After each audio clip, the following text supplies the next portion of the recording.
मतलब कि कुछ घटनाएं ऐसी होती हैं जिनको देखकर तो समझ ही नहीं आता है कि आखिर में समाज या फिर पूरा राष्ट्र किस दिशा की ओर जा रहा है।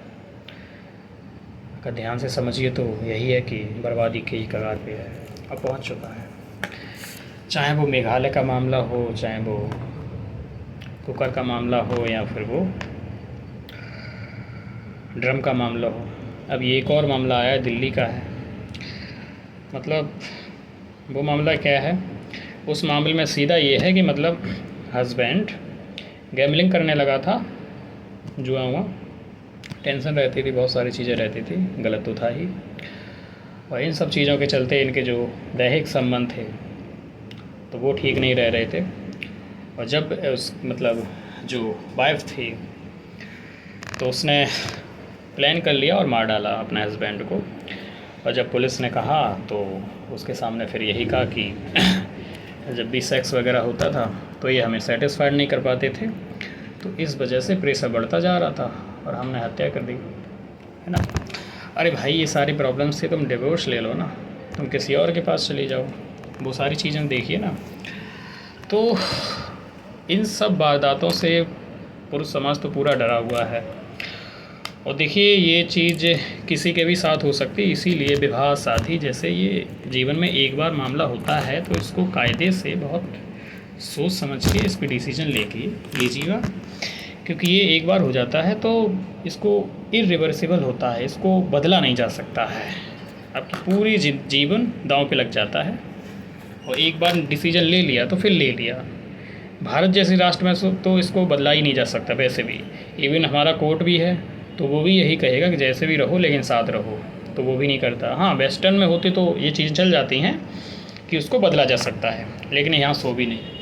तो अगले आदमी, आप में से कोई वीडियो जो भी देख रहे हैं, आप में से कोई आप भी हो सकता है अगला, ठीक है, इसका निशाना। तो ये मैं पूरी जिम्मेदारी से और गंभीरता से कह रहा हूँ, ठीक है ना।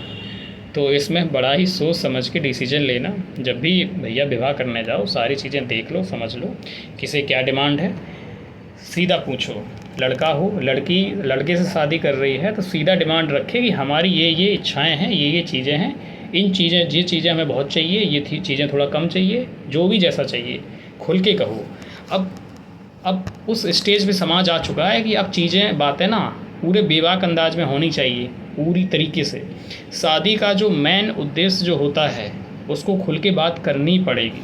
अब ये नहीं शादी कर ली, ये उद्देश्य है कि परिवार को आगे बढ़ाया है माँ बाप की वजह से। भैया सीधी बात करिए, गाड़ी है, गाड़ी आप क्यों खरीदते हो? गाड़ी में एसी भी हो, लाइट भी करती हो, गाना भी बजता हो, लेकिन अगर गाड़ी चलती ना हो तो गाड़ी खरीदोगे? नहीं खरीदोगे। ठीक इसी प्रकार से जो शादी विवाह होता है, इसका जो प्राइम ऑब्जेक्टिव होता है और जो मेन होता है, पूरी खुले तौर पे कहा जाए, सुनने में बुरा लगेगा लेकिन हकीकत यही है कि जो मुख्य उद्देश्य होता है वो सेक्स ही होता है, सीधी बात है।